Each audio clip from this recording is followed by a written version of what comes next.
আজকের এই বিশেষ বিশ্লেষণে আপনাদের স্বাগত। আজ আমরা ইতিহাসের পাতা থেকে এমন এক অসাধারণ আখ্যান জানব যা শুনলে আপনি সত্যি অবাক হবেন।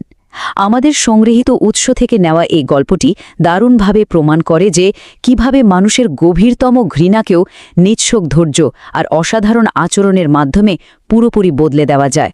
চলুন মূল ঘটনায় ডুব দেওয়া যাক। একবার ভাবুন তো, কিভাবে একটি নতুন চিন্তাধারার সবচেয়ে চরম এবং বিদ্বেষী একজন মানুষ হঠাৎ করেই তার সবচেয়ে বড় সমর্থকে পরিণত হতে পারে। এই অবিশ্বাস্য মনস্তাত্ত্বিক আর ঐতিহাসিক পরিবর্তনটা বুঝতে হলে আমাদের একটু পেছনের দিকে তাকাতে হবে, একেবারে শুরুর দিকের মক্কায়, ঠিক যখন একটা বিশাল আদর্শিক পরিবর্তনের হাওয়া বইতে শুরু করেছে। তো এই নতুন বার্তার সময়টাতে মক্কার পরিবেশটা ঠিক কেমন ছিল চলুন একটু কল্পনা করে। উৎস অনুযায়ী সেই যুগে মক্কা কিন্তু শুধু একটা সাধারণ শহর ছিল না, এটা ছিল আরবের সবচেয়ে বড় ধর্মীয় আর ব্যবসায়িক প্রাণকেন্দ্র। কাবার চারপাশে উৎসব মুখর, একেবারে ব্যবসাকেন্দ্রিক আর পাথরের মূর্তি নির্ভর একটা সমাজ। আর ঠিক তার বিপরীতেই নবী মোহাম্মদ সাল্লাল্লাহু আলাইহি ওয়াসাল্লাম নিয়ে এলেন তাওহীদের শান্ত অদেখা একেশ্বরবাদের এক নতুন বার্তা, যেখানে বলা হলো সৃষ্টিকর্তা কেবল একজনই আর তার কোনো মূর্তি নেই। এই দুই বিপরীতমুখী চিন্তাধারার মধ্যে সংঘাতটা যে কতটা তীব্র ছিল তা বোধহয় আর বলার অপেক্ষা রাখে না। অবস্থাটা একটু চিন্তা করুন। সেই সময়ে কাবার চারপাশে বিভিন্ন গোত্রের প্রতিনিধিত্বকারী ৩৬০টিরও বেশি মূর্তি সাজানো ছিল।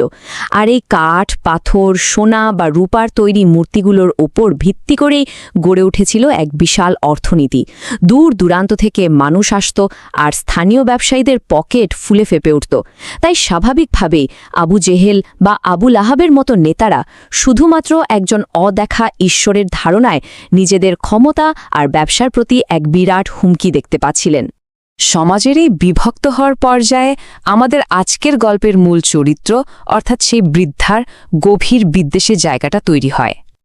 এই বয়স্কা নারী নতুন এই বার্তার প্রতি তার রাগ কোনোভাবেই চেপে রাখতে পারেননি। পূর্বপুরুষের ঐতিহ্য হারানোর সমস্ত ভয়কে তিনি রীতিমতো তীব্র ঘৃণায় পরিণত করেছিলেন।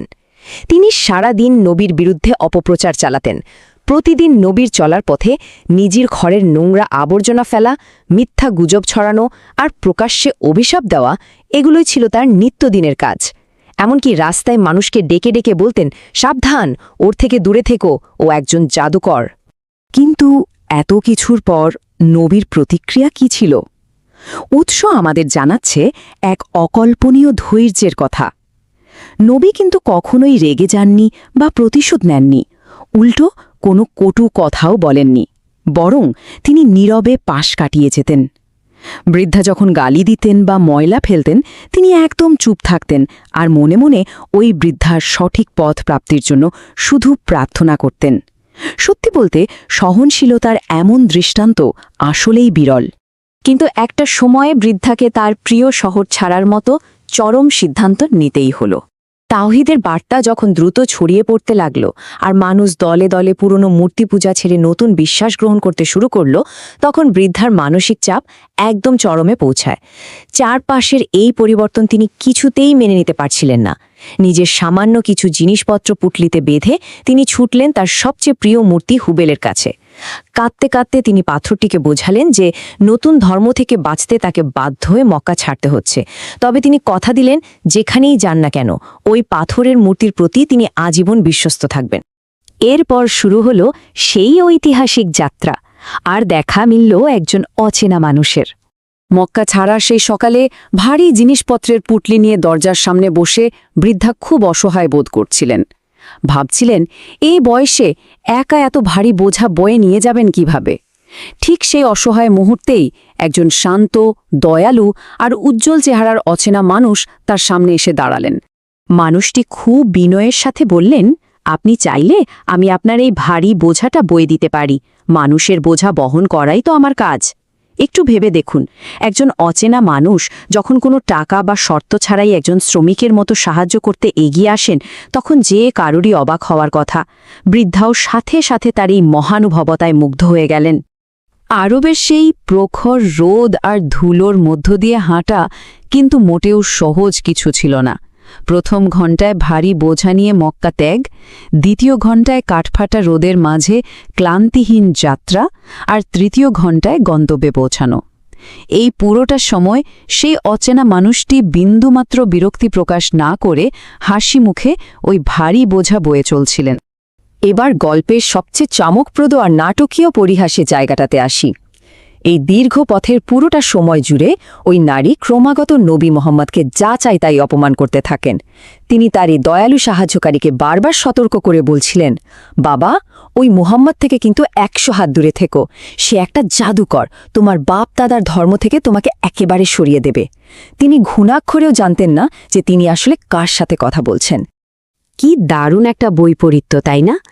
একদিকে বৃদ্ধা আর ভ্রান্ত, উচ্চকণ্ঠের ঘৃণা আর কটূক্তি, আর ঠিক অন্যদিকে প্রখর রোদের নিচে অচেনা মানুষটির একেবারে নীরব আর অবিচল ধৈর্য। তিনি শুধু নীরবেই শুনে যাচ্ছেন, একটুও রাগ করেননি, বরং সর্বোচ্চ সম্মানের সাথে বৃদ্ধার বোঝা বহন করে গেছেন। অবশেষে যখন তারা গন্তব্যে পৌঁছালেন, তখন সামনে এলো আসল পরিচয় আর চরম বাস্তবতা। দীর্ঘ যাত্রার পর, গন্তব্যে পৌঁছানোর পর বৃদ্ধার মনে সবচেয়ে বড় প্রশ্ন জাগল, এই অসাধারণ সাহায্যকারী আসলে কে? তর্ক না করে, টাকা না চেয়ে, ঘণ্টার পর ঘণ্টা অপমান শোনার মতো এমন সহনশীল মানুষ তো তিনি জীবনে কখনো দেখেননি। অভিভূত হয়ে তিনি মানুষটির নাম জানতে চাইলেন। উৎস আমাদের এই চমকপ্রদ মুহূর্তটার কথা জানায়, যেখানে অচেনা মানুষটি খুব মৃদু হেসে প্রকাশ করেন যে তিনিই সেই ব্যক্তি যাকে বৃদ্ধা পুরো যাত্রাপথে অভিশাপ দিচ্ছিলেন। তিনি বললেন, আমিই সেই ব্যক্তি যার নাম আপনি পুরোটা পথ নিয়েছেন। আমিই মুহাম্মদ, আল্লাহর রাসূল। একবার কল্পনা করুন তো, এই কথাটা শোনার পর ওই বৃদ্ধার মনের অবস্থা ঠিক কেমন হয়েছিল। আর এখান থেকেই শুরু হল চরম বিদ্বেষ থেকে পরম ভক্তিতে রূপান্তরিত হওয়ার সেই গল্প। এই অভাবনীয় সত্যটা বৃদ্ধার আগের পুরো চিন্তাধারাকে এক নিমিষে ভেঙে চুরমার করে দিল। পরিচয় জানার পর তিনি আক্ষরিক অর্থেই কেঁপে ওঠেন এবং কান্নায় মাটিতে লুটিয়ে পড়েন। তিনি খুব গভীরভাবে উপলব্ধি করেন যে ওই মূর্তিগুলো আসলেই কিছু অকেজো পাথর ছাড়া আর কিছুই নয়।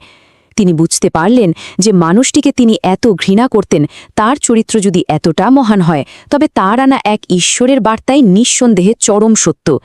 অনুশোচনায় দগ্ধ হয়ে তিনি তখনই সেই বার্তার সত্যতা মেনে নেন, আর নিজের এই নতুন অভিজ্ঞতার কথা সবাইকে জানাতে আবার মক্কায় ফিরে আসার সিদ্ধান্ত নেন।